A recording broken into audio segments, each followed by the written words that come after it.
আপনি 5 বছর কাউকে ভালোবাসেন বলে আপনার এত আবদার, আপনার মা আপনাকে যে 20 বছর ধরে ভালোবাসে, আপনার মার কি কোনো আবদার থাকতে পারে না? আপনার বাবার কি কোনো স্বপ্ন থাকতে পারে না? এমন অনেক মাও তো আছে নিজের বিয়ের শাড়িটা যত্ন করে রেখে দিয়েছে। মা কেন রাখলি গো? মা বলে যে আমার ছেলের জন্য যখন আমি বউ আনবো, আমার শাড়িটা দিয়ে কিন্তু আমি বউটা আনবো। এই স্বপ্নটা কখন থেকে দেখছেন জানেন?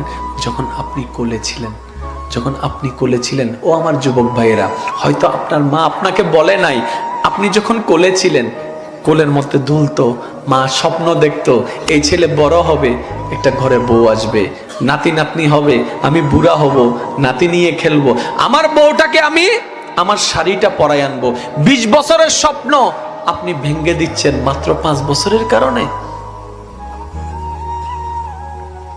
সেজন্য পালাই বিয়ে করলে সুখ হয় না। বাস্তব দেখেন না আপনারা ভাই, প্রেম করে বিয়ে করলে সুখ হয়?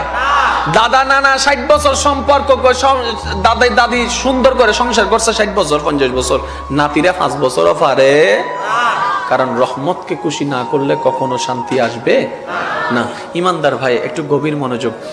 আল্লাহ আপনাকে আমাকে জাহান্নামে দেওয়ার জন্য বানায় নাই। ও মুসলমান ভাই, আপনি খেয়ালও করেন নাই কষ্টের জায়গা আল্লাহ বানাইছে,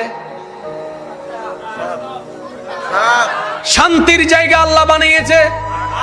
কিরে আল্লাহ, তুমি একটা কেন বেশি বানাইলা শান্তির জায়গা?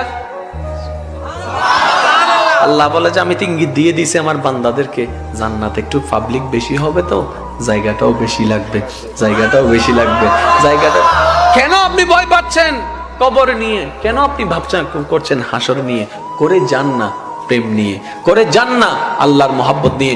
শুনলে অবাক হয়ে যাবেন, মুসা নবীর একজন উম্মতকে 1000 অপরাধ করার পরও আমার আল্লাহ জাহান্নামী থেকে জান্নাতি ঘোষণা করে দিবেন হাসরের ময়দান।